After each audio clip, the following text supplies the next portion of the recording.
Hello everybody and welcome back to the Fortress of Solitude. Today we're going to be checking out Ultimate Universe Issue 1 by Jonathan Hickman and Stefano Caselli. After the events of Ultimate Invasion sealed the Maker away in his future city in Latveria for 2 years, Jonathan Hickman sends Earth 6160 Reed Richards and Tony Stark on a journey to recruit heroes from all over the Earth and give their world their freedom back. It's a really simple premise, which is quite odd considering Hickman loves big, complicated, sprawling, interconnected plots, but this issue keeps everything nice and concise, perfect for a new reader who's interested in getting into the upcoming Ultimate Universe books that have already been announced. Now I am just going to state the obvious as well, this should have really been the 5th issue of the Ultimate Invasion series, and I think for a time it probably was, but was then parceled out to its own thing. It does work really well on its own as a number 1, as it's really new reader friendly, but I think it would have been served better as a final issue in that Invasion series for the big Ultimate Universe revival in January. Hickman wastes no time getting into the recruitment process as the issue is built around Doom and Iron Lad breaking Thor out of Asgardian prison and telling him how his life was meant to go.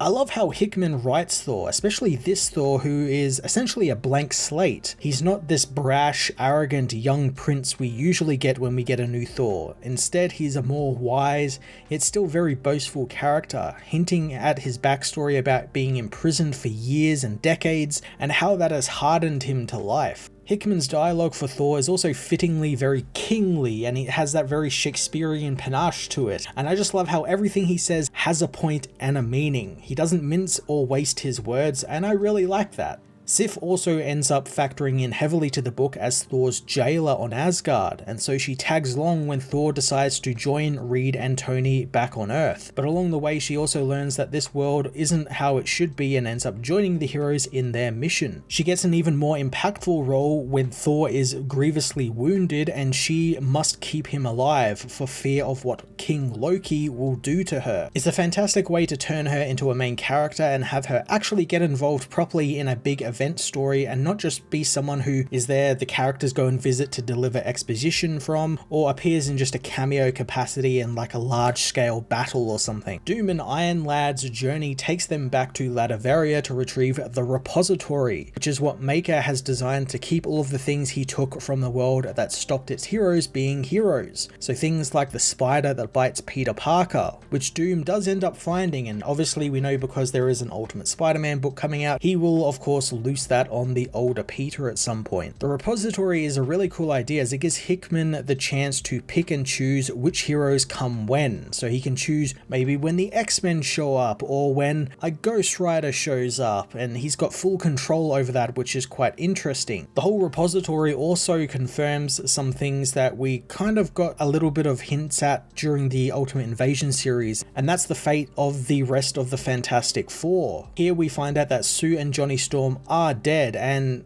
if they are dead, it's more than likely that Ben Grimm is also dead as well, and it was all done to punish this world's Reed for what he seemingly did to the Maker, even though he doesn't fully understand why the Maker hates him so much. Doom's role in this issue is really interesting as well, since it continues to build off of what Hickman did with the character in the final couple of issues of Ultimate Invasion, where we were introduced to him and introduced to this Reed who has essentially been made into a servant and doesn't really know anything else.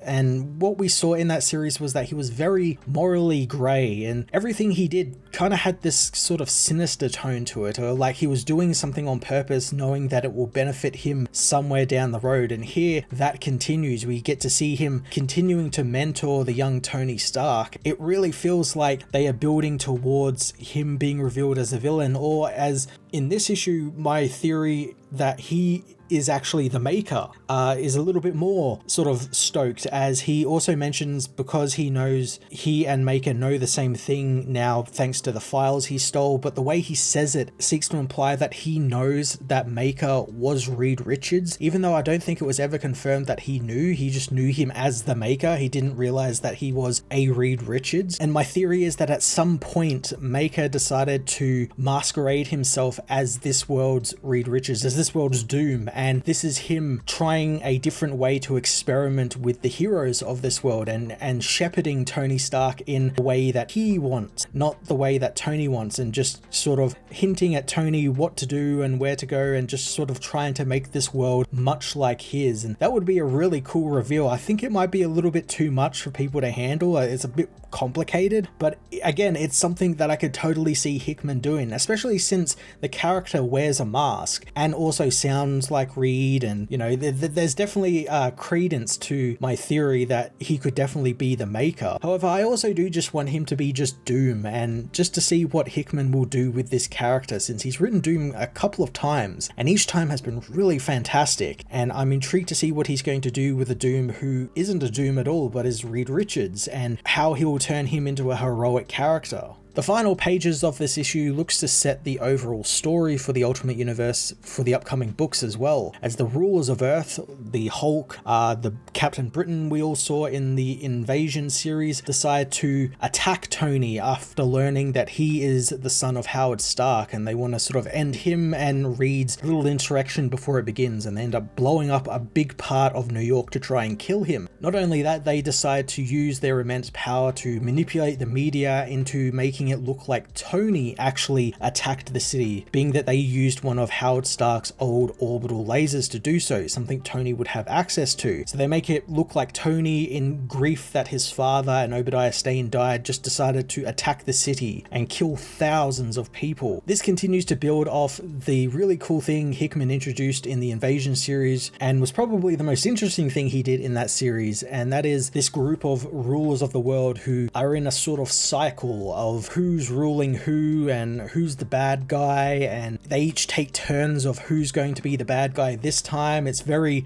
meta, as that's how comic books work. Every couple of years there's like a new enemy who used to be a hero or a friend, and then it switches and a new hero becomes an enemy, and vice versa, and all that sort of stuff. We see it all the time. We see it right now with characters like Venom and how they've become heroic but will eventually return to their old villainous ways. It's also really interesting to think about the cycle in what Maker was doing, in that Maker was running Earth 6160 through a cycle to try and get the perfect run of his own Ultimate Universe. He was trying all these different things. He went back in time a bunch of times to try and fix certain things and to avoid Kang and his men, and he did it a bunch of times, and now it looks like at the end of this issue that Tony does that as well. And I like the idea that Tony seemingly is doing the thing that Maker was doing to the world again, and it's like, well, who was actually better than the other, since you're both kind of doing the same thing to this world and not freeing it up at all. And it's really interesting, and I'm really looking forward to Hickman diving into that sort of cycle a little bit more, since it's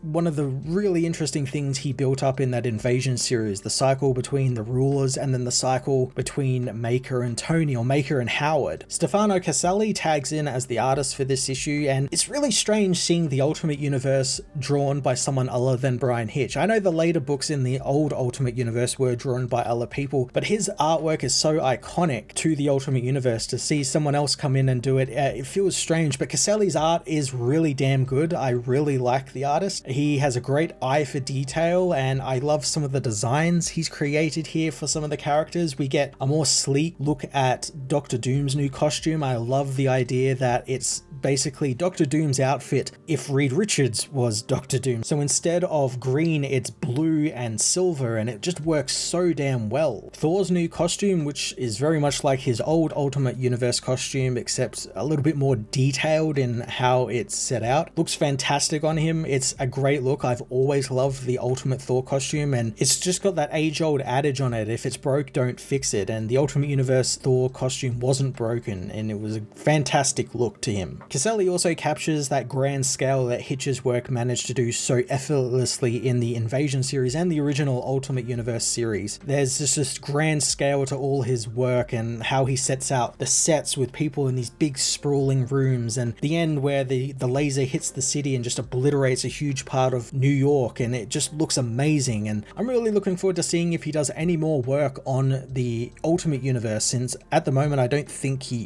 is, but it would be great if he came back for like an Avengers book or a Thor or Captain America book. Hickman's Ultimate Universe issue 1 finally gets a kickstart this issue with a new number 1 that is really reader friendly. It sets you up with what you need to know going into this universe really well. It sets out the major threats and the overarching story really well, introduces some familiar characters with some new spins on them, and it has just great looking artwork as well. I'm going to give this issue a 9 out of 10. Definitely check it out, and if you haven't already, definitely check out Ultimate Invasion. It's the lead into this issue and explores the universe a little bit more than this issue does, and it will get you properly set for the big Ultimate Universe push in January with Ultimate Spider-Man issue 1.